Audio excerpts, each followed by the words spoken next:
Hey guys, it's Yao. Welcome back to my channel. So this is gonna be a 2 to 3 day reading vlog.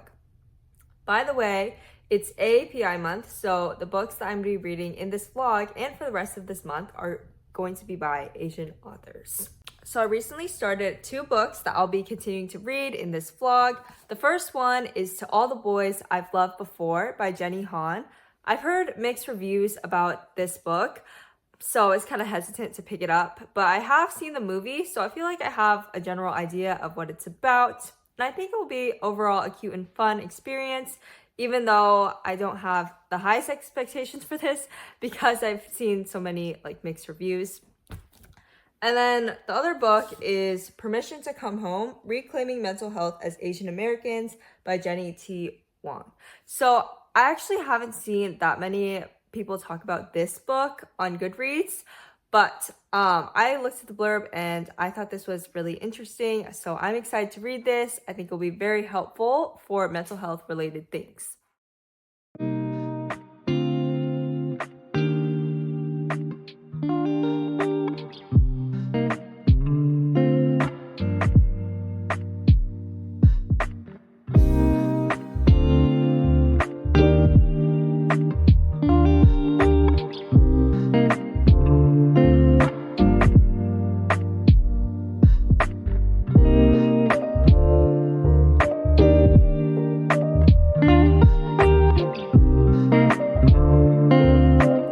Guys, it's Monday morning and a little reading update for you. I reached the 100-page mark of To All the Boys I've Loved Before last night. Yay. Yeah, and I'm going to be reading a little bit before school starts. So that's all the reading updates I have for you so far, and yeah.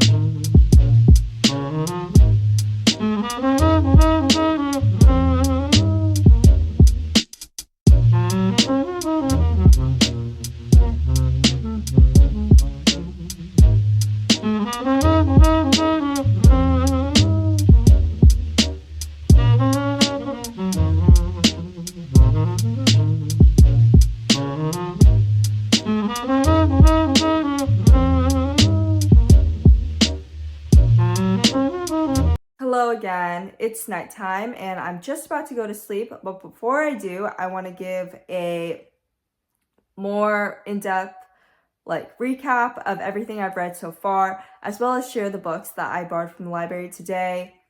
Please forgive me if I mispronounce any of these names. The Magic Fish by Trung Le Nguyen is a popular and well-liked graphic novel, and I'm about 30 pages into it. I've actually been meaning to pick it up for a while, but I just haven't really felt the urge to. But since it's AAPI month, it's the perfect opportunity to pick it up. And so far, I'm really happy that I picked it up. I'm not really happy. I'm just happy because I'm only 30 pages in. So I don't know yet. But I'm liking it a lot. It has very beautiful illustrations, and it's giving very mystical, magical, as well as dreamy vibes. I also have The Refugees by Viet Thanh Nguyen, and this is a short story collection by the author of The Sympathizer. I wanted to I wanted to try one of his shorter works first before I read The Sympathizer, so I thought this would be perfect for me because this is shorter than The Sympathizer and the words are also bigger. So yeah. I'm not the biggest fan of short story collections. Then again, I've only read one in the past year or so. Okay, and then I think I'm gonna do my recaps for Permission to Come Home, Reclaiming Mental Health as Asian Americans, as well as To All the Boys I've Loved Before tomorrow because I need to go.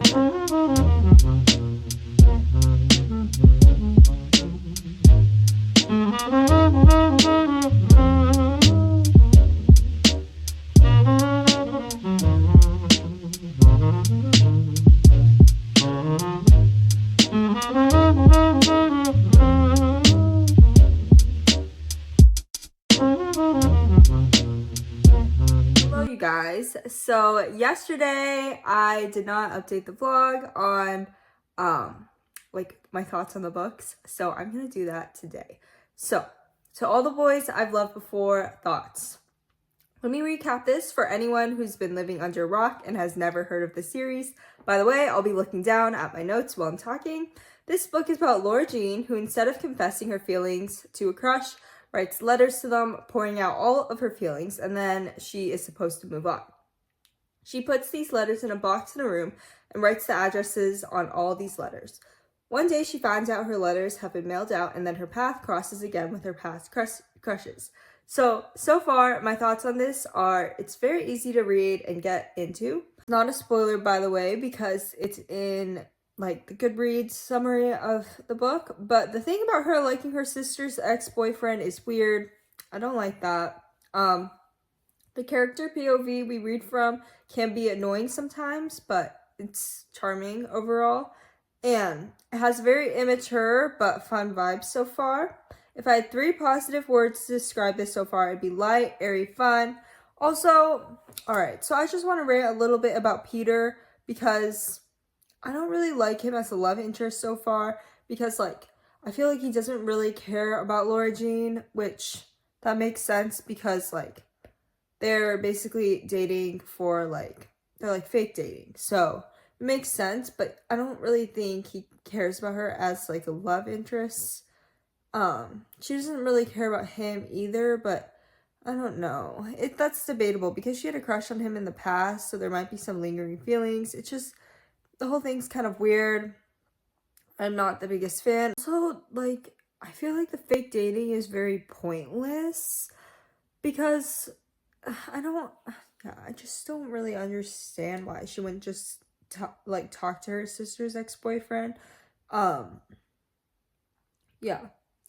I know the fake dating is just to, like, get them to, like, fall for each other, but it's just kind of weird. Like, the whole thing is just weird. I don't know. Am I being too judgmental? I just feel like it's a little weird, and that's the main word that's coming to me.